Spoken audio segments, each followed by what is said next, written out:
My name is Justin Decloux, and I'm here today with Will Sloan. And you're listening to The Important Cinema Club. And today, we're talking about comedy legends, the Bowery Boys. We're finally here, folks. After years of talking about them constantly, we are devoting a full episode to the Bowery Boys. This is not the first time that we've watched one of their movies on this podcast. Won't be the last. Many years ago, before the pandemic even, we did an episode on Poverty Row cinema. And who is more associated with Poverty Row than the Bowery Boys? They are one of the longest running comedy teams, going from golden age of Hollywood when they were teenagers to soused up, alcohol bloated young men. 1937 to 1958, we can roughly chronicle it. What an insane run. And there are many asterisks and qualifiers you have to put in that run. But the point is, we did an episode on Poverty Row cinema. These were the Poverty Row studios were these low-budget studios that specialized in movies for the second half of a double bill. You know, modest, low-budget entertainment for rural and neighborhood audiences in the golden age of Hollywood. And these were movies that were basically sold to theaters on a flat rental basis. The margins were small, you know? And the Bowery Boys, who made most of their movies for Monogram Pictures, they're like the kings of Poverty Row. They're the kings of golden age of Hollywood, low-budget cinema.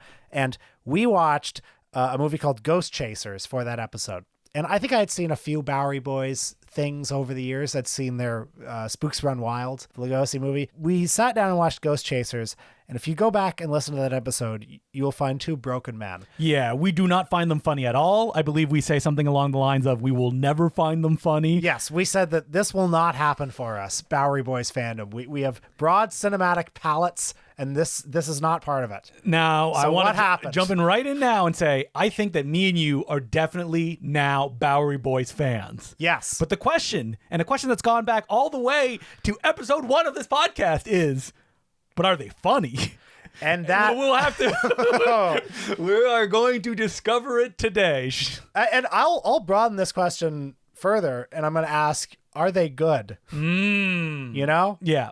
What is good? What is the purpose of the Bowery Boys? And they do have fans if you are over 60 years old. Yes. But I think it's very easy to drill down and figure out why that fandom existed and continue to exist as they grow older. Because you look at Bowery Boys videos on YouTube and it's like, man, the good old boys, love hanging out with them. Well, you know, we've said this before. I love that there are parallel cinephile universes. You know, on Letterboxd, you look at any of these Bowery Boys movies and they'll have 200 logs. Some of them are like 60 logs. You know, nobody on Letterboxd is watching these movies. Then you go on YouTube and these movies will have hundreds of thousands of views. And as you say, like 50 comments, people saying like, remember when comedy was good? You know? And I think even at our age, we would not have run into the Bowery Boys in pop culture because they were way gone by that point. Well, so like, for our parents' generation, the boomers, they liked the Three Stooges because they were on TV. The Marx Brothers, the boomers saw also. Also very funny. Very funny. The Bowery Boys were also on TV. My dad knew the Bowery Boys. Yes, but I believe the story of your dad interacting with the Bowery Boys was walking into the room and being like, ugh, these guys. I do remember my dad would sometimes, both my parents would sometimes like nudge me in the direction of certain black and white things they thought I might like. Mm-hmm. And they did nudge me in the direction of the Bowery Boys. They did. So when I was like 7 years old or whatever, I watched Ghost Chasers because it was the only one that was at the video store. I liked it because I just liked anything that was on a screen. Just anything. It's like, and there was ghosts in the title. There was a silly guy and there was another silly guy. And so were your parents like, oh, our son likes the Bowery Boys now? I watched that movie and never thought about them again, really, except for the Lugosi one that I saw. I think, and I'm going to be going through many theories of why the Bowery Boys persisted as long as they did.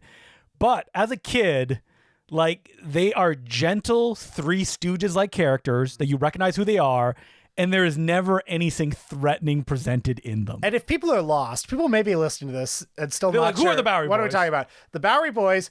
Do we take them chronologically? Okay. My top line thought is, imagine a comedy team. Imagine a comedy team. Okay. You know how You sounded like Quentin Tarantino. You're like, okay. Give me a moment. You know how Ice Cube begins his career in Boys in the Hood, and then he makes Friday, yeah, and then he makes Are We There Yet? Yes. That's the trajectory of the Bowery Boys but if they were if he a team. was playing the same character Yes. from Boys in the Hood. Exactly. Yeah, the same guy. Exactly. Yeah. That's what we're dealing with here. And also, the other top line thing you need to know is they are a comedy team that went through many different incarnations. There were like 4 different versions of this group, none of which had all the same members. No, but all that matters, when you say Bowery Boys, what you're talking about is Leo Gorcey and Hunts Hall. Yes. Those are the 2 guys. And miscellaneous. There could be, yeah. Imagine if the Marx Brothers was Groucho, Harpo, and a sea of Zappos. Yeah, exactly. Like, it is insane. And the further you get along in this series, the more they become Zappo. And I want to say, if you love the Bowery Boys and you've made it this far, stop listening. Okay, well, I'll just say I love the Bowery Boys I love the Bowery Boys too. See, We do. Uncle, we've lost. We love the Bowery Boys now. But if you love them, you love laughing with them, you love all that stuff, I don't think this podcast is going to be for you. I think, can we make Bowery Boys fans by the end of this episode? I hope so. Yes, this is our goal. I think the future of America depends on it. I think there is no other phenomenon like the Bowery Boys in English language cinema. Because no one has had a run as long as them with, I'm going to be real honest, no genuine funny gimmick. So, okay, before we get into the Bowery Boys, I want to... There's so much table setting. Yeah, that I want to just talk about why we like comedy teams we like from the Bowery Boys period. Mm-hmm. And I think that will be clarifying when we get to the Bowery Boys themselves. Three Stooges. They hit each other.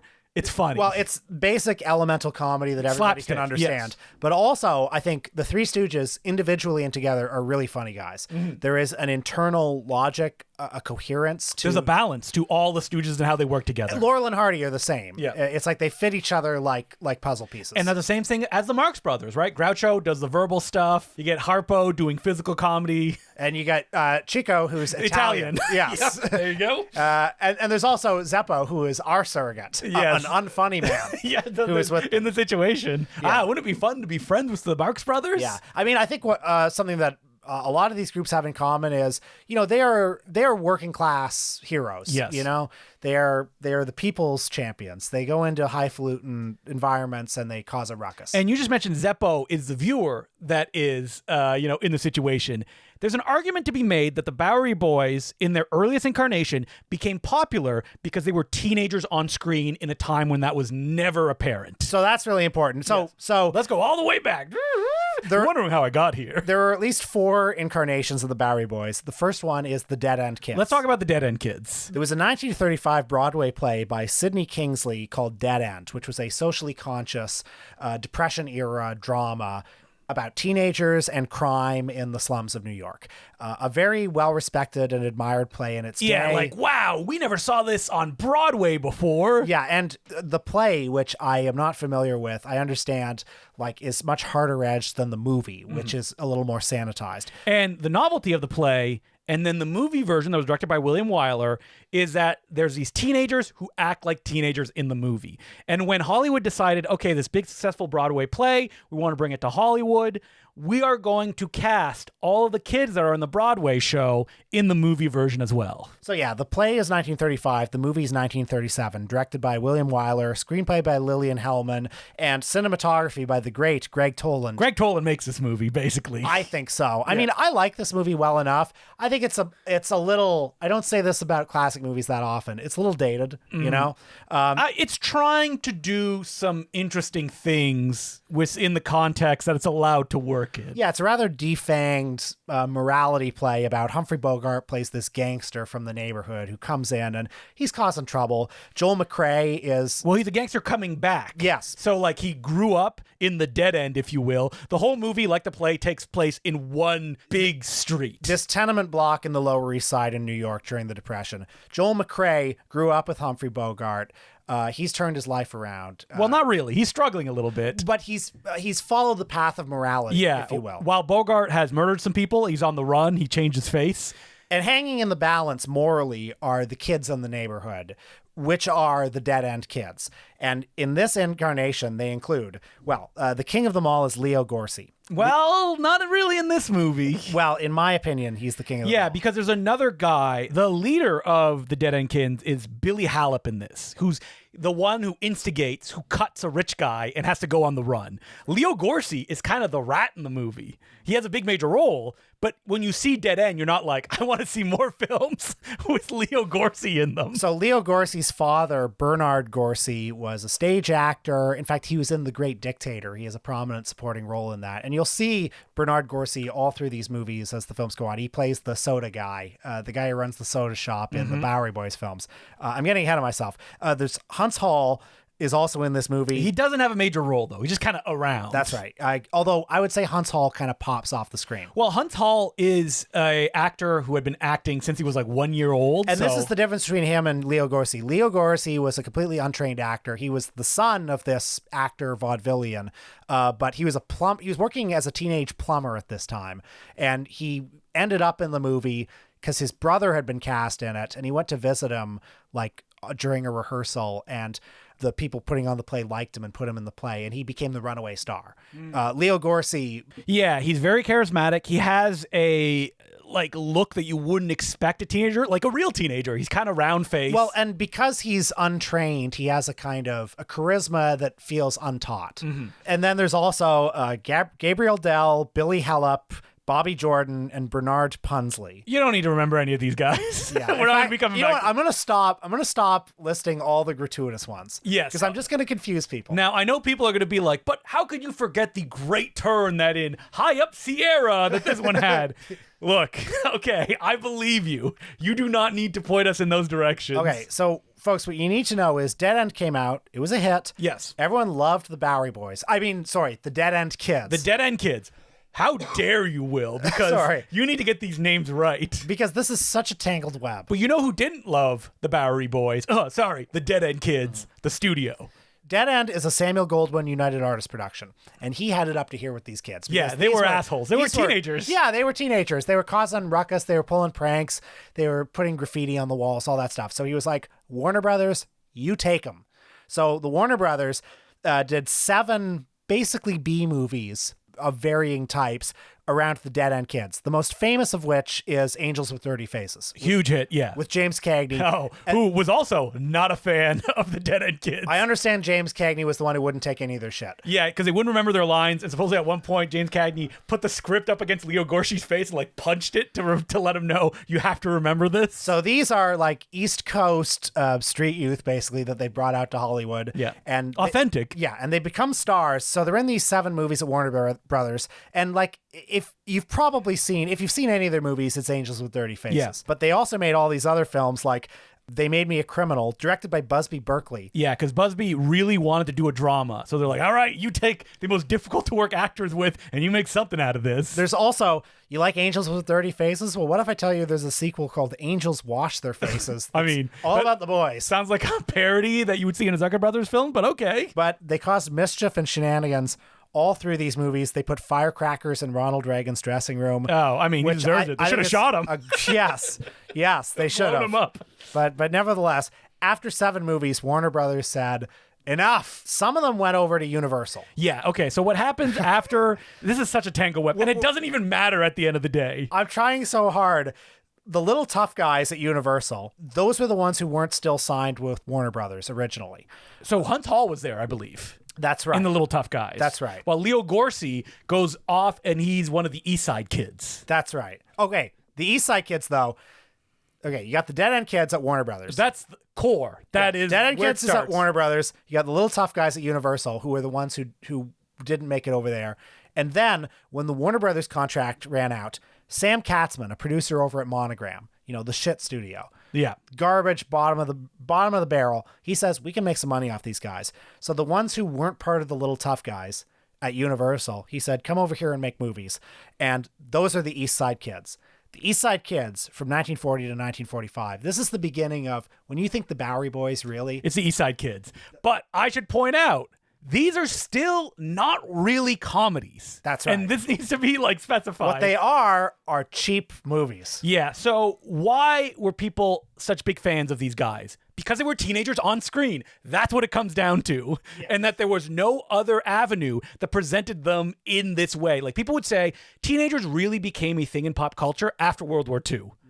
But here you have teenagers still exist, but they're not presented in media in this way, which is why people they really like the East Side Kids. I mean, Bowery Boys, Little Tough Guys. I think what's also important is they're teenagers, but they're also working class teenagers. Yeah, that's very important as well. And studios like Monogram were targeting often underprivileged audiences, audiences in poorer neighborhoods, rural neighborhoods. They made so many movies, these kind of like morality play type movies. I mean, Angels with Dirty Faces and Dead End really set the mold, where both those are movies about like a gangster and the guy he knew when he was a child who grew up to become a more morally righteous person, and the kids whose souls are hanging in the balance between them. You see a version of that replicated in some of the East Side Kids movies. Like, I watched Bowery Blitzkrieg this week. Leo Gorcey is getting tempted away from school by these gangsters, but he also wants to become a boxer. And East Side Kids at the beginning had Leo Gorcey and Bobby Jordan, and Bobby Jordan was the one who was kind of like, oh, do I really want to be part of the gang? Yeah, I think he's called Angel in a lot of movies because he has a very kind of like fair face. Right. So there's a lot of that morality play stuff happening in these movies. Wait, is that a sequel to the one that I watched, That Gang of Mine? Because that one ends with him wanting to become a boxer. So I did watch That Gang of Mine, and we watched that because it was directed by Joseph H. Lewis, the director of Gun Crazy and a lot of fine Poverty Row films. But he is definitely a visual stylist trying to do what he can with the medium. In his autobiography, he talks about that he got infamous because when he would shoot Westerns, to make it more visually appealing, he had a little wheel, like literally a toy wheel, that he would bring close to the camera to create a image in the foreground and create depth in the frame. They used to call him Wagon Wheel Joe. I mean, the first Joseph H. Lewis movie I saw was Invisible Ghost, the Lugosi one. Shooting through the fireplace with the flame in the immediate foreground. So am I watching this East Side Kids film leaning forward in my seat? Oh my God, they're in a farm. The camera's moving. There's the wagon wheel. Woo, woo, woo, woo, Wagon Wheel Joe. There's another scene later on where like it opens with like the camera cranes up to above a ceiling fan. Yes. And there's like whip pans too in this movie. And you're looking down the ceiling fan whirring in the immediate foreground. And I thought Joseph H. Lewis is out of control. Leo Gorcey in this movie wants to be a jockey. Mm-hmm. That is the plot of the film. Yeah, it's pretty boring. I mean, and what's wild about this movie is the lesson at the end of the day is Leo Gorcey goes, well, I'm not good at it, so let's let this rich guy win. Oh, he won. The end. I realized halfway through this movie that this is a movie that I heard Quentin Tarantino rhapsodizing about on the Pure Cinema podcast. You heard this, right? I'm sure it did, yeah. Quentin Tarantino, who I guess in his bunker in Tel Aviv is marathoning East Side Kids movies. He was talking about how like, you don't get it. The East Side Kids movies, these are the really good ones. The Bowery Boys movies are really bad. He's wrong. And in this one, Tarantino was making a huge case that what is, I guess, notable about That Gang of Mine is that it has a very prominent supporting role for the black actor Clarence Muse. Yep. Who's in, and not a like stereotypical role either. Yeah, and he's the guy. He's in so many movies, usually playing like a porter or a butler or something like that. But in this one, he's the trainer of the horse that Leo Gorcey rides. Right, and it's a very dignified performance. Mm-hmm. And in a bad movie. Yes, and the scene that Tarantino kept hyping up on this podcast, and I remember listening to this thinking, oh, I'll have to see this movie. This sounds really interesting. It comes on screen and it is gone in 20 seconds. But there's another member of the East Side Kids, Sunshine Sammy Morrison, who was the black member of the East Side Kids. Sunshine Sammy Morrison was originally part of our gang, and then he was a child actor in silent film. You're not a child anymore. We're kicking you down to Monogram. There's a scene where Clarence Muse and Sunshine Sammy Morrison exchange some words, and they talk about the other East Side Kids, and Clarence Muse says to him something like, you see things that these white kids can't see. And I remember hearing Tarantino go on and on about this scene, and I thought, wow, this sounds really powerful. Again, it's 20 seconds in the movie. I can understand it being powerful in the context of when it took place, but it's surrounded by this terrible movie that's just dramatically uncompelling. There's no stakes other than, Leo Gorcey's scared to get on this horse. So I feel like in the Bowery Boys fan community, to the extent that it exists, I feel like there is a division of what do you like better? Do you like the dramatic East Side Kids films? Are there people who like the dramatic East Side Kids films that are not Quentin Tarantino? I was about to say his name is Tarantino. Yeah, that's it. I don't know. Here's the thing about this. Clearly, Tarantino saw this film when he was like 8 to 12 years old on television. And then he saw it again probably recently. Recently, yeah. So that's how the Bowery Boys get their hooks in a certain generation, in that I'm going to guess They were a cheap package to program on television. Yeah, I think so. So the East Side Kid films, they run their course. Of course, these actors, they go away, right? At this point, Will? Like, that's it for them? No, so... the Little Tough Guys and the East Side Kids do come together at a certain point. Well, and actually they're coming together even while the Little Tough Guys movies are going on, because in between Universal movies, some of the Little Tough Guys would appear in East Side Kids films. So there's trailers that say the East Side Kids and the Little Tough Guys. That's right, which is... And you're like, it's like Batman versus Superman coming together. Or in some of the Universal movies, it would say the Dead End Kids and the Little Tough Guys. Oh, that's what it... The Dead End That's Kids, what it was. And I'm looking at that and I'm thinking... What is the difference? Explain to me what the difference is. You had to be there, Will. It's seismic. Now, look, I could run through some milestones in the series. I mean, 1941, Bowery Blitzkrieg, Huntz Hall's first appearance in an East Side Kids film. 1942, Smart Alex. First appearance of Stanley Clements, who we will have things to say about later. Oh, boy. 1944, $1 Million Kid. Leo's pop, Bernard Gorcey, makes his first appearance. I watched the first technically Bowery Boys film, which is it Live Wires or Live Wire? Live Wires, plural. Yeah. And this is credited as the first Bowery Boys film, directed by the comedy legend himself, Phil Carlson, a.k.a. a man who made many funny films. Well, sorry. Many comedies that are not funny at all. He did them throughout his career, and in between he'd direct like the best, most gritty crime films like The Phoenix City Story or Kansas City Confidential. Amazing movies. And then he'd do like a Dean Martin spy comedy. Yeah. That fucking sucks. The Silencers. Yes, that's right. I don't recommend Phil Carlson completionism. Well, No. actually, I do. Why not? Don't do that. Every time you do, someone's like, I'll take it on. And I say, no, don't do it. Well, anyway, yeah. So the East Side Kids are 1940 to 1945. Leo Gorcey takes control of the series. Yeah, so in Live Wires, he is the star of the film. The other guys are around, And at this but they're point- not doing much. It's at this point that also the characters' names, technically the names change. In the East Side Kids movies, Leo Gorcey is Muggs, and Huntz Hall is Glippy or something, some fucking Glippy. Glimpy, or I think. And in the Bowery Boys movies, which run from 1946 to 1958, Leo Gorcey is Slip Mahoney, and Huntz Hall is Satch. That's all you need to remember. All you need to know. And Leo Gorcey is the Mo, and Huntz is the Curly. Are they? Basically. Yeah. So, but when you say that, it makes it sound like Huntz Hall does a lot of slapstick. Huntz is more of a Shemp. Yeah, he's more of a Shemp. I mean, Shemp mentored Huntz Hall in real life. So they worked on the East Side Kids, I believe. And No, Leo they Gorcey. worked on the Little Tough Guys. Little Tough Guys, Because okay. Shemp was a Universal contract player. Yeah, and he was in a I lot hope of you movies. people are making notes. This is really important. And I'm going to say, that after watching all the movies I did for this week's episode, Huntz Hall is definitely the A-lister in this duo. Okay, I think this is the point, now that we're at the Bowery Boys, this is the point where we can really get into the meat of, are these guys fun? Because, No! listen, we've already established that the dramas aren't that interesting. No.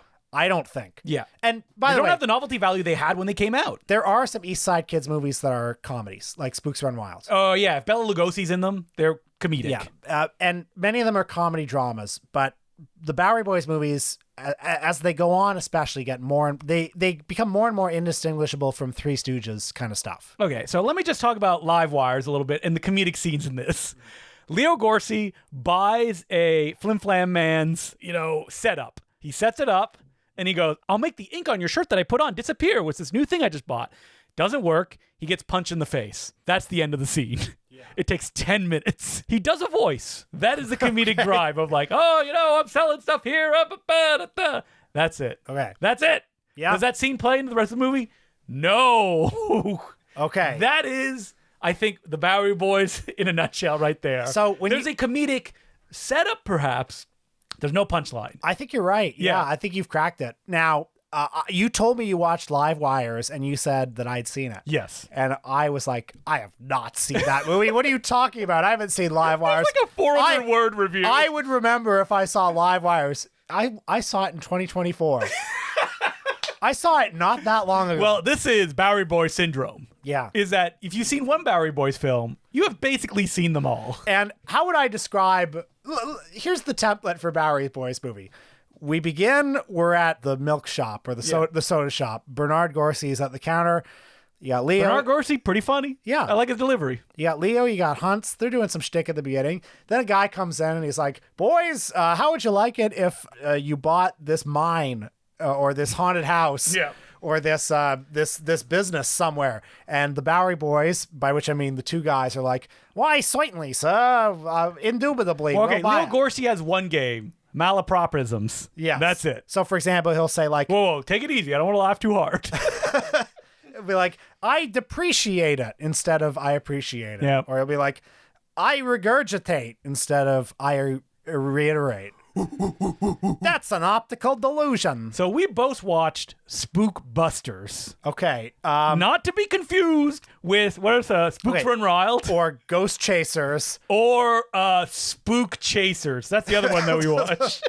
I think there's another one with the word ghost in the title. Okay, so you say that we both watched Ghost Spook Busters. Spook Busters. That's the one that there's a... Did you not watch it? No, I watched 30 minutes of it because it was the last one. I'd already watched like 6 movies, and I watched half of Spook Chasers, and I was like, enough, no more.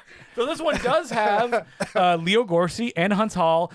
They go to a spooky house that has a mad scientist in it. There's a gorilla in a cage who only escapes in the last minute. Okay. And they want to like switch brains or something like that. This sounds exactly like the Bowery Boys Meet the Monsters, It's which exactly is another the movie same they made. thing. No, that's what I'm talking about. They're at the damn soda shop, and they're like, why, indubitably, sir, I will take your haunted house. And then they go, and they walk through the haunted house, and they're like, But there's not even any big gags like or anything. the gags in all these movies are like there will be a painting on the wall, and like the painting will move aside and like a man's face will appear, and then Hans Solo will be like, there's a face behind that painting. Yeah, what are you talking about? Yeah, boob. You mug. Yeah, exactly. Exactly. So Hunts Hall, skinny guy, he has a baseball cap, it's flipped up. Yeah, That's his shtick. and he's simple Jack. Yes. You know, he's like, whoa, oh boy, oh boy, oh boy. Now I'm guessing you didn't watch High Society then. Oh, I watched High Society. How is there... Awful. It's such an easy idea that the Bowery Boys go into high society and they create trouble. It can't even deliver on that. So High Society is notable because it's notable because it was You're just thinking about the movie and laughing. it was accidentally nominated for an Oscar. Yes. This is my favorite fact ever. It was nominated for Best Original Story because they meant to nominate High Society, the movie with Grace Kelly. And Elwood Ullman and Edward Burns, the writers, had to be like, that's an honor, but I think you made a mistake. Yeah, they knew. So their nomination was revoked. However, if you go to the movie's IMDb page, it still says Oscar nominated. Yeah. So That rules. yeah. And the movie is that Hunts Hall... I watched it. It's like, oh, well, clearly they did mean to nominate this because this is a masterpiece. Hunts Hall. What is the name of the guy who's in almost all the ones that we watch? He's always the villain. He has a mustache. Oh, is it? Oh, I thought you would have known. You Bowery Boys expert. No, I don't know. Oh, it's Paul Harvey. That's right. He's in a lot of the movies that we watched. Yeah, and he's in all sorts of like a The prolific, Margaret Dumont of the Bowery Boys films. prolific Hollywood character actor. And in high society, it's like, oh, Hunts Hall, they're going to pretend that he's the son of the rich guy, and he's going to go in society, and will he... He's going to get the inheritance. Yeah. There's a precocious little boy and his butler. Way too much going on. So at this point in the series, by the early 50s onward, the movies are just comedies. This one is written, as I said, by Elwood Ullman and Edward Burns, who were Three Stooges veterans. They'd written and or directed many Three Stooges movies, and this was them leveling up. And this movie...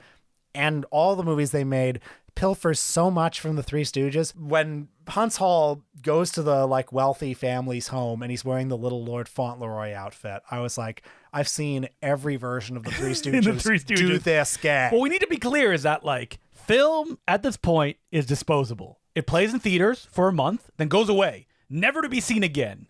Maybe a rep house will have an old print laying around that they'll throw on.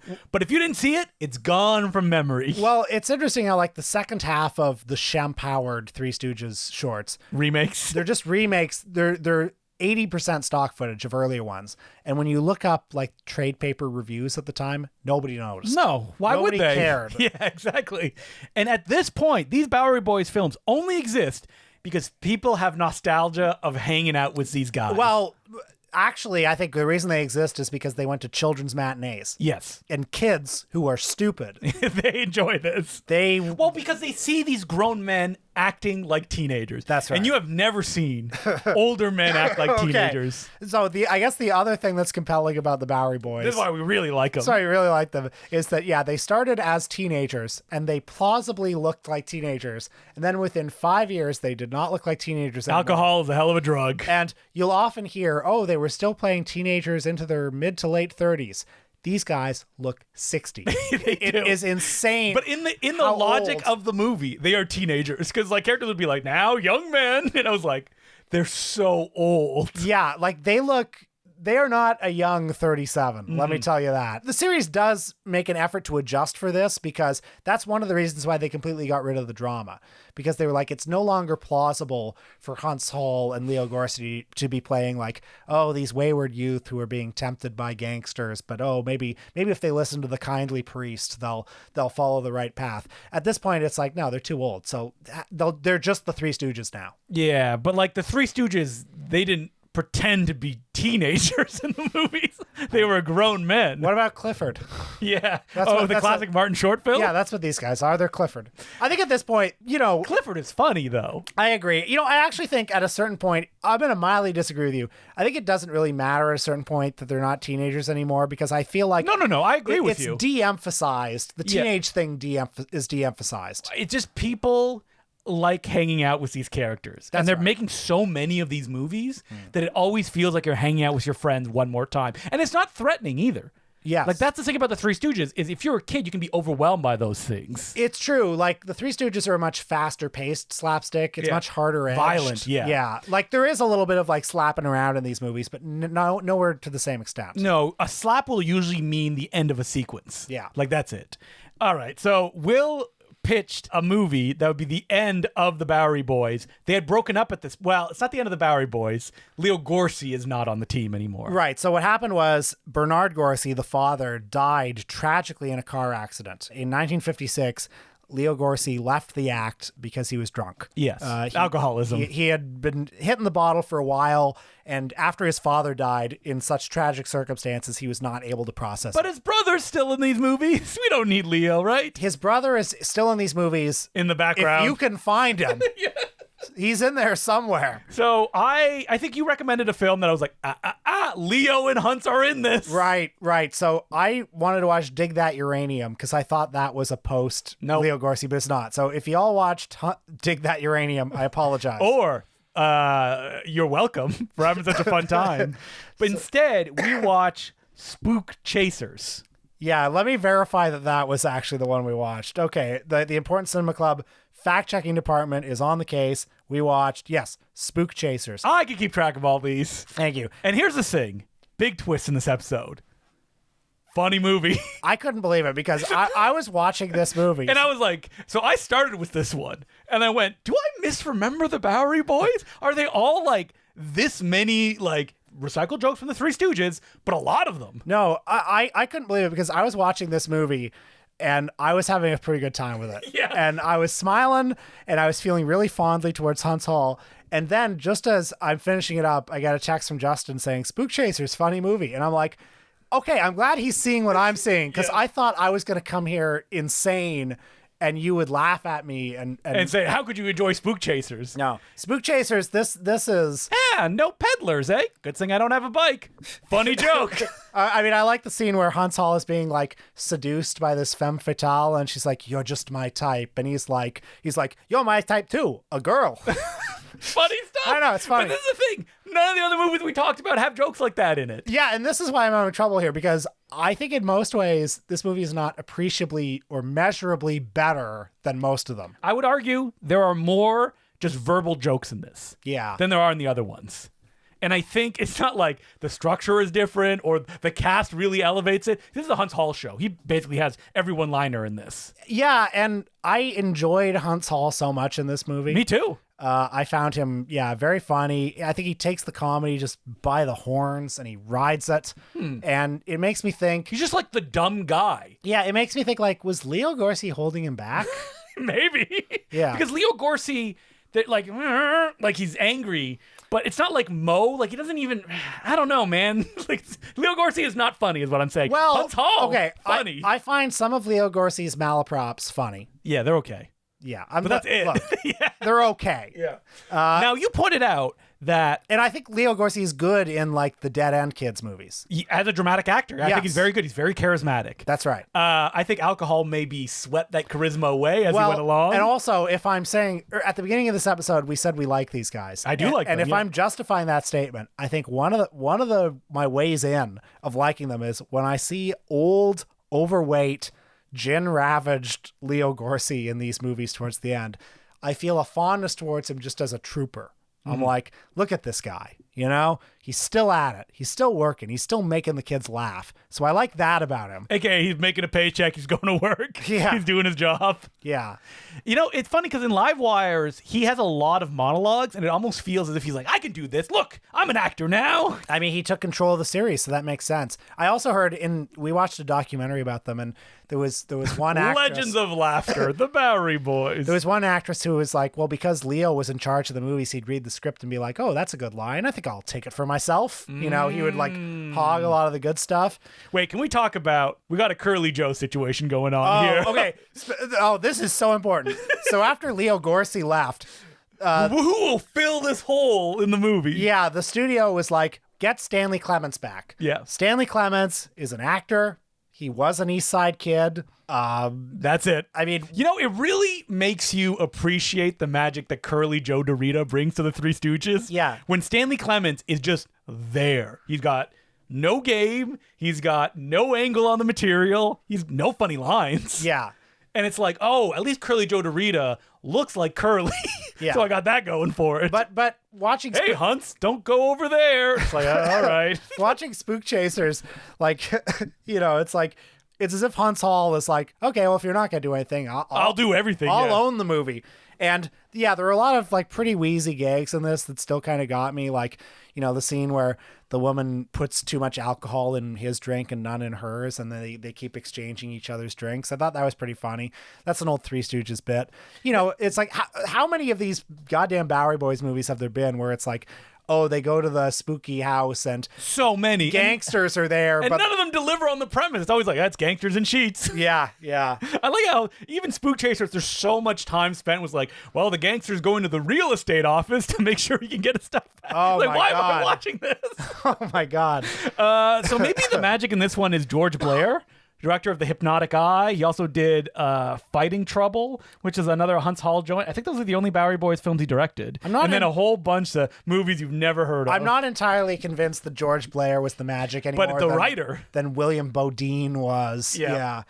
But the writer of Spook Chasers was another, like, Three Stooges veteran. Was it Elwood Ullman? It was Edward Ullman. And he did write a lot of Bowery Boys films. And he also wrote, like, Snow White and the Three Stooges. Man, he Bowery Boys Meets the Monsters, which I think is probably the most famous one, right? Bowery Boys Meets the Monsters. Maybe. Because that's the one that you got a gorilla, you got a robot in it. Is there a Bela Lugosi in this? No, there isn't. The Bela Lugosi ones are the ones that if you click the names of Hunt's Hall or Leo Garcia, number one will be those films right at the top. The writer of this one also wrote the Canadian classic The Bloody Brood, another like teenager drama that was made in Canada. So, you know, what I would say is if you like old-timey comedy, and the staler the better. And you're like, I don't want to laugh too much. So like I watched some Three Stooges shorts last week. And I'm like, man, these are funny. Like, just packed with laugh. If you're like, you know, when you get home from work and you're like, I just want something not challenging. In fact, something that maybe put me in a coma for a week or so. Yeah, most people would just put on something on Netflix. Yes. But I'm telling you, go over to Tubi. They're not all there, though. The Bowery Boys are in a very weird place right now, which is that Warner Brothers owns most of their catalog. And I'm going to tell you that, like, I wanted to watch the second feature film that they made, that Del Lord directed, could not find it anywhere. And it's because no one is putting it out there, and it's on the DVDs that Warner Archive put out, and that's it. Like this I have all 4 Warner Archives collections. They're on that, but like there's so little interest in them that they're not even like, I don't know, put them on Tubi or something like that. You know which one I would recommend, which I have seen, is Smuggler's Cove. Mm-hmm. It's got a little bit of style. Does it? That's all I'm going to say about it. Is it a Bodine joint? I can't remember who directed it. Because like early on, the Bowery Boys films have some interesting directors that I was like, It might be a Phil Carlson. Oh, really? Yeah. No, it is a Bodine. Ah, okay. So usually if it looks better, I'm like, all right, who shot it? Like, did Bodine? I love in that documentary that we watched, they were like, Bodine, just one take, he had it all edited in his head. I was like, well, yeah, that's one way to do it, I guess. Yeah, if you put the camera down and you never cut, you don't need to edit. Oh, it was direct. It was the cinematographer was Marcel Le Picard, who was a cinematographer of Invisible Ghosts, Scared to Death, Spooks Run Wild, Mom and Dad. So he was. He also shot D.W. Griffith's America in 1924. So he definitely has a Two Gun Man from Harlem. Wow, he even did some the race western. Yes. Yeah, Herb Jeffries films. Yeah. I love going at these guys. Be like, what did they do? How did they end up there? So much to discover, especially on Letterboxd, where people oftentimes will be like, listen, we watch the ones that have a famous horror star in them and then the rest miscellaneous. So anyway, what you need to know about the rest of the Bowery Boys is in 1958, the series finally sputters to a close. But within a couple of years, the movies were on television, capturing the hearts and minds of a whole new generation of fans. Leo Gorcey was later in It's a Mad, Mad, Mad, Mad World. Hans Hall kicked around Hollywood he's forever. in... He's in a Ken Russell film. Valentino. Yes. Hans Hall says it's his favorite role. I believe they came together. Better than Spook Chasers? They came together and they tried to start a production company, but nothing came about it late in life. God, imagine The Color of Money, but for mugs and Satch. Now, there is a late period Bowery Boys film that they did together that we did not watch. Let me find one. I mean, it's not a canonical Bowery Boys film. No, I think it's just them together in it. Okay. So it's like a Bowery Boys film in everything but, Second Fiddle to a Steel Guitar, 1966. Oh my, 107 minutes. Leo Gorcey, Hans Hall, together again. So, the Bowery Boys, will we return to this topic? Yes. Yes, absolutely. What makes me happy is, despite... We just do, an episode that's all the monster films we have not talked about. Yeah. There's enough. What makes me happy is knowing that I've seen more Bowery Boys films than the average person. Yeah. And I still have dozens left. But also, watching Bowery Boys films is like having a form of not sad dementia in that you can keep going back and it feels like a new experience. Will, you have multiple reviews where you're like, I have seen this Bowery Boys films and I forgot. So I hope you check out Hans Hall's Spook Chasers. Spook Chasers. Not Ghost Catchers. No, not Spook Busters. Yeah. And not Spooks Run Wild, even though that's one of the more famous ones as well. Well, okay, guys, you should watch all these movies. Yes, yeah, that's right. So, as per usual, you can send us letters at importantcinemaclubpodcast@gmail.com. Our first letter is from James, and he goes, Hey, Justin and Will. First-time writer from London. Thanks for the many hours of joy and recommendations. Most recently, I watched Demons by Lamberto Bava after Will mentioned it and thoroughly enjoyed it. Now, what a picture. Now to my two-part question. First, how do you approach national identity when critiquing films from other countries? Before I get into the letter, I'm just going to say, most of the time we just say, we do not really know how to get into this because we are not, like when we did our Lunar New Year episode last week. Yeah, I'd say so, yeah. The letter continues, I ask because I found myself oddly defensive hearing your criticism of the Carry On films on an earlier pod. I do not remember saying that. So to say criticism, I don't know if I've seen a full Carry On film, so I think I probably just alluded to the fact that they have a kind of lowbrow reputation. My heart is open for the Carry On films. They're not good. Even the cast knew that. See, excellent Kenneth Williams' Diaries for Evidence, but they're ebbed in British cultural memory in a complicated way, often quoted and with a distinct saucy seaside aesthetic that's hard to articulate. I'm far from patriotic, but hearing them dismissed by non-Brits gave me a strange pang. I understand that. Mm-hmm. First of all, I don't mean to be dismissive. One day we will do a Carry On episode. But people need to stop asking. Yeah. This is one of those things that, if you ask us a lot, I'm like, no. I'm like a petulant child when it comes to those kind of things. I would do Carry On tomorrow, honestly. But no, I can understand that. Are there Canadian things that Canadian garbage? No.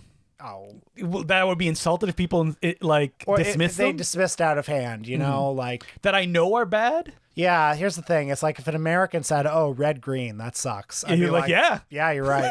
Yeah. Or if they're like, "Oh, SCTV sucks," I'd be like, "Well, you're wrong. It's good." Yeah, I agree. I'm gonna have to think about it. And I'll get back to you on that because I was recently talking in the Discord, Important Cinema Club Discord. You can join in if you're on the Patreon. That we were talking about nostalgia, and I was trying to think of is there anything that I hold with a deep nostalgia, knowing that it's bad, but I enjoy it still, and would get defensive if somebody dismissed it as well. I don't know. Yeah, I don't think so. No. I mean, there's definitely bad stuff I have nostalgia for, but I don't know if I would get too defensive. But here's what I want to say. Britain and all of its culture, I have no respect for it. Get it out of here. All of its history. And let's be clear. Canada, all its culture and history, no respect for. Well, yeah, even less. Yeah.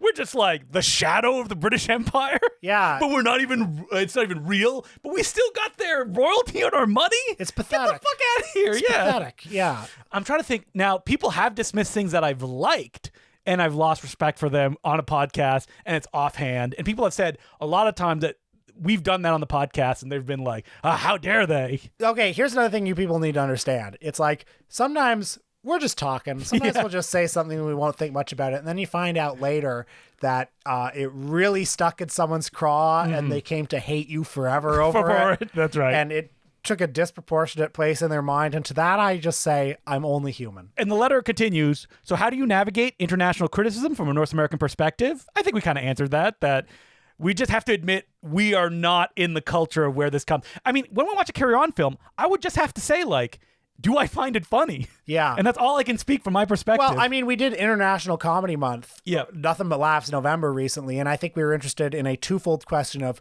what here is universal? What here can we like latch onto? And what are we not connecting with? And trying to interrogate both of those things. The letter writer also asked, what's your relationship with England? Have you visited, worked here? No, never. I have visited England a few times, although not lately. I think I went last in 2015. Wow. So why'd you go in 2015? Went with my dad. We went on That's fun. went on a trip together. Yeah. I don't even think I've even had any interest in going to, like, I should visit England. Big Ben. Yeah. You know, Crown Jewels. A lot of good stuff. No, thank you. No, I love England. I hope to be back one day. Actually, last time I was in England, again, like 10 years ago, I went to the Cinema Museum in London, which was fantastic because it is in the former Lambeth workhouse, the workhouse where a young Charlie Chaplin spent 2 years when he was a poor homeless child. And now they have a cinema museum there. I understand that place was under siege basically for a while because the person who owned it wanted to like sell it and have it turned into condos, you know, like everything. But as I understand, I believe that has not happened yet. So the one-time home of Charlie Chaplin lives to fight another day. You know, I'd like to take a cinematic tour of England at some point. That's right. Well, I hope there's no werewolves around. American werewolves, if you will. He also asked, what are your favorite British films? That's a big question. I mean... Will, you're not allowed to go to your computer. I saw him start to go. Okay, yeah, I was going to look. Monty Python and the Holy Grail, let's be honest. Yeah, and The Third Man. I wish I could give you... I mean, I'm sure I have like more interesting choices than those, but it's the canonical ones that are... Hot Fuzz, right?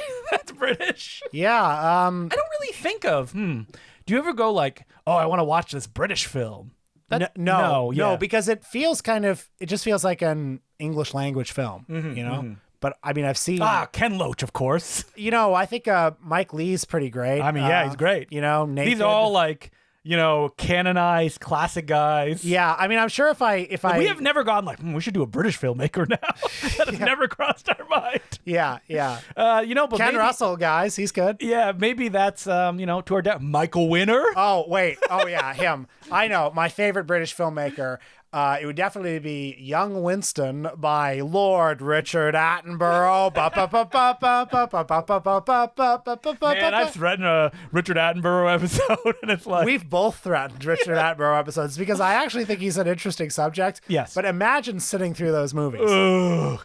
That's like, yeah, I have on our the spreadsheet, it's sad Oscar picks where it's like, I don't want to have to watch that. Like, will we be the first two people to watch Out of Africa for the first time in decades? Oh my God, I can't imagine. I mean, Gandhi is... David Thompson, actually, the critic, had a funny line about Gandhi where it's like, Gandhi lives on like an abandoned satellite, you know, just enduring.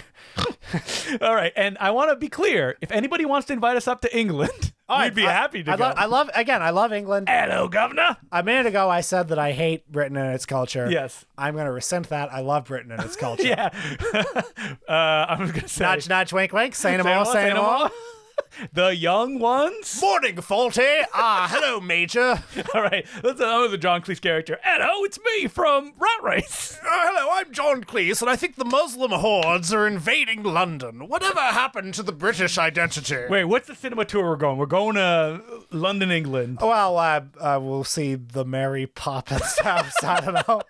Listen, guys, you got to invite us up. We'll go. The BFI Film Festival. Yeah. Me and Will are there. Yeah, I can't wait. Sight and Sound. That's where Sight and Sound's published. That's right. I'm pointing. In Big Ben. That's right. We'll go in the cabbie and we'll tell the guy, excuse me, Gov, take us to Sight and Sound. And he'll be like, righto. Yeah, of course. It's right here next to Big Ben. Good day. That's not a noise. All right. So let her continue. Wait, you just have one more thing, which is a good topic. What do you guys think of internet film criticism, particularly snarky channels like Red Letter Media? I've loved them for years, but find the tone less satisfying as my love of film deepens. Well, internet film criticism is kind of a broad category because that's just all film criticism now. But I think he's talking about like a snarky-esque, like, you know... God, I wonder. I mean, you know, I like Red Letter Media. Yeah, I like Red Letter. I was too old for them. Like, they really passed me by. Red Letter Media, even like Cinemassacre by the Angry Video Game Nerd, or your favorite one, Channel Awesome. Yeah, the nostalgia critic. What the heck was I doing? Because I didn't watch any of those videos when they were popping off on the internet. But I guess maybe at that time you could be more siloed off in a way. So I just never stumbled upon them. So I have no nostalgia for them at all. Yeah, no, I was probably too old for all that stuff too. Although, I mean, I do continue to like Channel Awesome. I was gonna say Red Letter Media, although I don't watch it that much. No, me neither. You know, I mean, what I'll say Our is, generation's Bowery Boys, but funny. there is lots of good stuff. I mean, I'm sure there are a lot of bad video essays, but I was recently watching this kind of amazing series about the Looney Tunes, the Merry History of Looney Tunes by one Kaiser Beams. I've seen those. Yep. They're like 7-hour-long episodes that do pretty... I mean... I can't even imagine the work that they put into those videos. It is like flabbergasting to me. And I mean, it makes the case for something like this as the next evolution of film criticism. I think it absolutely is. You can incorporate the actual footage and talk about it. And I was watching that Tyler Perry video that's going around that's 4 hours long. And it's good, right? It's really good. But the guy even points out, it's just the way YouTube likes long videos. And that people have been starting to edit their videos together to make like 4-hour montages. I was like, YouTube, you got to figure this shit out. Like, it doesn't need to be this way. But yeah, film criticism is there. Snarky film criticism, I think it's fine if there is also a sense of discovery. So a lot of it's like, I don't want to hear a video about this. Like, I'm going through a lot of them. I want to believe you like movies. Yes. And some of them, it feels like they stopped liking movies when they were 15 years old, and that's it. They can like new stuff here or there, but it's usually big popular stuff. What about podcasts like the Ringer? I'm not listening to that. Okay. Yeah. I don't know. I mean, you don't listen to podcasts, so you don't know. I don't. So, sorry, guys. I don't listen to podcasts. I make them. I listen to a lot of podcasts, and I do not listen to many movie ones. Blank Check, Flophouse. I think that's pretty much it. I'm surprised you listen to Blank Check. No disrespect to them, because I think they're good at what they do. It's just I kind of figured that you would be jaded from like all movie podcasts at this point. I think they have pretty far-ranging conversations, and I think Griffin Newman is very funny, and I think David Sims is funny as being like, like the guy that's usually frustrated with Griffin Newman. Yeah, I'm looking here. There's some that I have in my podcast app that I listen to like one episode and then never got back to it. Yeah, those are the only film podcasts I listen to. People have recommendations, give it my way. Yeah. They better be good. Yeah. But shout out to our friend Sleazoids and who else is in town? Oh, in Toronto specifically? Yeah. Well, maybe I have one here. Rest in peace, because he sent the letter. Oh, yes. It's our friend Eddie from Extended Clip. He didn't pass away. His podcast did. He mentions... but later tonight. Yeah, watch out. He's gone. You guys were recently pretty dismissive of 24-Hour Psycho on a recent letter reading segment. I implore you to read the passages from Don DeLillo's Point Omega about the installation and reevaluate the concept, which is on par with the best structural conceits of, say, Hollis Frampton. I don't have a podcast anymore, so I guess I'm this guy now, Eddie. Well, actually, I don't intend to be dismissive of 24-Hour Psycho, because I actually think it's a really cool idea. I like 24-Hour Psycho. I think it's a very cool idea, too. I think that what he's thinking of is that I said, oh, this is the kind of project that you do when you have to hand in a project the night before. Oh. And I thought about it. It's because it's something that I did, baby. I had to do an art installation in art class in high school, and I just took a movie that I like, specifically My Sassy Girl, and I stretched it out to take place 10 minutes over a 10-second sequence. So you did 24 Hour Psycho. And I don't even know about 24 Hour Psycho. You know what's funny about that is 24 Hour Psycho, he took, an iconic film, a scene where every scene is famous. My Sassy Girl? You don't know that movie? Sorry, I stand corrected. You're right. There's multiple remakes and sequels of it made in different countries. You're right. I'm sorry. I think it's every bit as iconic as Alfred Hitchcock's Psycho. I think I took a phone and I wrapped it around like a building. I'm like, that means miscommunication. Yeah. I think I got an A+ on that project, and I approached it with absolutely bad faith. But yeah, 24 Hour Psycho, if people don't know, it's Psycho taking place over 24 hours. The images slowed down to the point that what does it mean? You can't even follow the story if you know it, and that's one of the points that the project is supposed to execute. Yeah, it's cool. I don't mean to dismiss it. I apologize for doing that, and that's the only time you will ever apologize. Ever. So that's it for letters. You can send us letters at importantcinemaclubpodcast@gmail.com. Big Patreon news. After 10 years, you don't need to subscribe to 2 feeds anymore. Wow. So that means that if you're a Patreon subscriber, you will get our Patreon episodes and our regular ones in the feed. If you're on the regular feed, the SoundCloud feed, or if you have an RSS and you use a podcast catcher of some sort, you will get a preview episode every week being like, look at all the cool stuff you're missing out. Those annoying preview episodes that you're like, ugh. And why are we doing this? It's because we want you to subscribe. We absolutely want you to subscribe for the love of God. Money. I look at Will's other podcast. He has double the listeners of us. I mean, I don't want double. I don't want double. Couple hundred extra. I want double. Why not? Yes. Why not? Triple. I know it's a lot to add. And that other podcast, let's bump those numbers up too, baby. Let's now. And I do think about it a lot, where I'm like, Important Cinema Club is a big buy-in. That you have to learn about a new subject every week. For us. For listeners listening. I don't care about listeners. I think it's big for us. It's a very specific listener. But I look at the people who are subscribed to our Patreon but don't give us money. You give us money. Yeah. I mean, you people. Yes. You people, you come here. You take our milk and honey. Oh, yeah, sorry. I turned into Don Cherry for a moment. Oh, my God. That's what we're going to do. Threatening and racist dog whistles. Yeah. Basically, I'm just doing something that Will has been doing since he started Michael and Us, and a lot of podcasts do as well. And I'm finally falling in line because we did. I think you and perhaps even we didn't want to do it on SoundCloud because we just love the beauty of the feed. The feed, yeah. And we have to stop. But listen, I have no savings, so okay. We need more Patreon subscribers. So I'm finally doing it. And next up. Are you having problem with erectile dysfunction? That's gonna happen if you don't become a Patreon subscriber.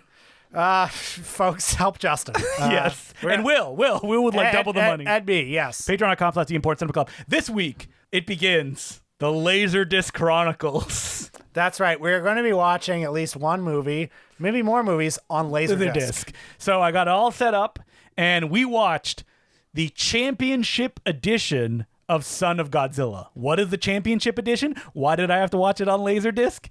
Will we be talking about a movie we watched unsubtitled and talk about what that experience is like? Yes, indeed. But folks, it's some more Godzilla talk. Don't you love Godzilla talk? We haven't talked about Godzilla in a long time. Too long, yeah. Check it out. Patreon.com/The Important Cinema Club. And next week, unfortunate news, Bruce Campbell has cancer. He made a big post on all the social medias about it. He says it's treatable but not curable. And in a week full of bad news, this was also bad news. I think we both grew up with Bruce Campbell. I love Bruce Campbell. Somebody who, like in the 2000s, if you were a precocious cinephile teenager, you loved Bruce Campbell.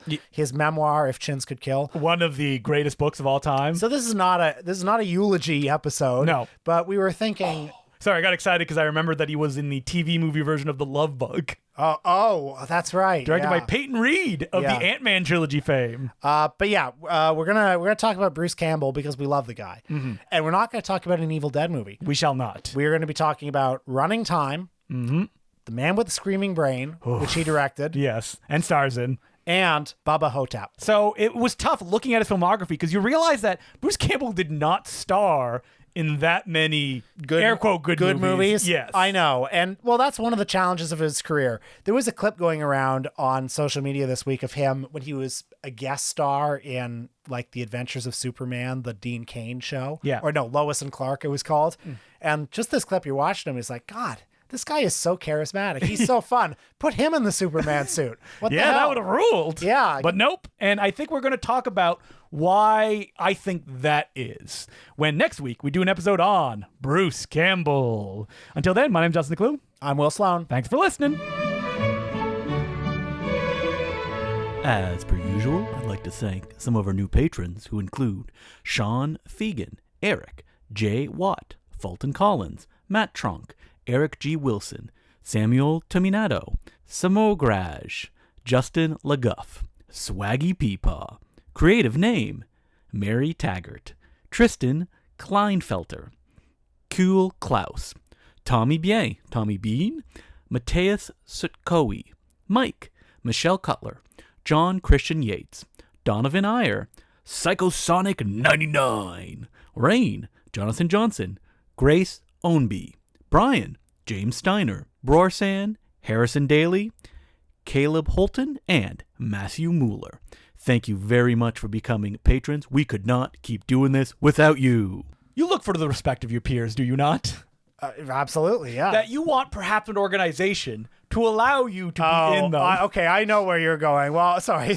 This is coming up because the Toronto Film Critics Association was in the news this week. Yes. What is the Toronto Film Critics Association? Something that I have only ever heard of in the context of they had an awards event. That's right. And that they give money away. Well, there's a best Canadian film that they give every year, and which is usually a small film. Yeah. And that the money makes a big difference. And whoever wins it, they get $500,000. Now, if wait, they get $500,000? I could be wrong about that number. I remember when I did hear the amount of money, it was a lot. I think so, though. This year, Sophie Ramvari got it. Yes. Who I'm sure could use it. Yes, absolutely. And she was up against Matt Johnson. She's listening and she's like, wait a minute, what? I mean, Matt Johnson's won, didn't he, for The Dirties when it came out? Maybe he did. She was up against Matt Johnson and David Cronenberg. Okay, so David Cronenberg has won in the past, and I believe he's like, I don't even want this money. Yeah. That rules. But yes, they do give awards. No, this week they had some controversy because they gave the award for Best Canadian Actress or maybe Best Supporting Actress in a Canadian Film to Elle Maya Tailfeathers, who was in a role in a film called Sweet Angel Baby. She won Outstanding Supporting Performance. And she couldn't be at the ceremony, so she delivered a video speech that included some words of solidarity to the Palestinians in Gaza.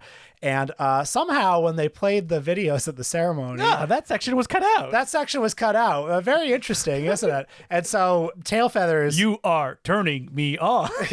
Mr. Black. Exactly. She learned of this and was not very pleased. So she gave back her award. She sent an email to the entire membership of the Toronto Film Critics Association saying what had happened, that leadership had decided to edit this out. And then there was quite a bit of outrage. Many of the critics resigned from the group in protest, and the president of the organization, Joanna Schneller, resigned. And she also put out a statement saying, it was cut out because of time reasons for the ceremony. We just had to cut it for time so the ceremony could... interesting that the part that they cut out just happened to be that part. Have you ever been to a Toronto Critics Association? I can't even say it. No, I haven't. Well, I wouldn't go if they even asked me. Will has a funny story about this. Okay, here's the story. Yes, I was rejected from the prestigious Toronto Film Critics Association. What do they do, though? I guess you're on like an email list, right? That you get like press screenings and things. You get. I think you get a TIFF pass every year automatically. Whoa, okay. Yeah. And then you all meet in December and vote on your awards. So you get to. Basically, you get to debate with your colleagues. So yeah, basically the Toronto Critics Film Association. Again, like, every city has one of these. Do they? Oh yeah, New York, Chicago. It's just because like I think about Toronto film critics and I think of people that are in Toronto and critics, but not like established like these are the critic guys, because all that stuff is gone now with the alt weeklies and stuff. There used to be guys. Well, even like newspapers back in the 90s, there would be like Peter Howell, Liam Lacey. These were our critics. Wilner, like Norm he's Wilner. in now, Absolutely. magazine. Absolutely. And now those people are not around anymore. I mean, some of them continue to write in different forms. Yeah, Barry Hertz is still in the Globe and Mail. God bless Barry Hertz. I mean, he's like the last. He's the last guy standing. Yeah. But the organization is full of people, many of whom I like and respect. I should say that. I mean, they don't respect you very much. Well, anyway, I had one friend there who I guess was looking for allies who kept saying, "Oh, you should apply, you should apply, you should apply." And I think you said like no, but it's like the hero's journey, right? Where it's like you deny the call to adventure at first, and then you're like, yes, let me. Well, okay. Here's what makes me so fucking mad. It's so funny because I would not know. I genuinely said no a bunch of times when this friend of mine asked me. Yes. But then I was because I thought I don't want to have to make sure I watch all these Oscar movies in advance of like December 12th so I can vote in a fucking award that doesn't mean anything. Yeah. Like, well, hey, the indie people who get money, that makes a big difference. That means something. Yeah, the director of The Staircase got money too when his film won. That absolutely means something, and I do not disrespect that. Yeah. What persuaded me was, well, maybe if I had these Oscar screeners, could watch them with my partner at home. Wouldn't that be nice? And so I thought, oh, sure. And then it was like, okay, you have to fill out this application. And I was like, okay, I'm sure this will be a coronation because I'm the voice of a generation, right? Yeah. There were a limited number of slots, and I was deemed not worthy of one of the slots. Me. You told me this. Me, the god of cinephilia. You were so angry, and I laughed and laughed and laughed. Yeah, I was angry because I turned around and I was like, oh, but I got in this year, Will. I've never felt more owned because it was this thing that, as I said, I didn't even fucking want.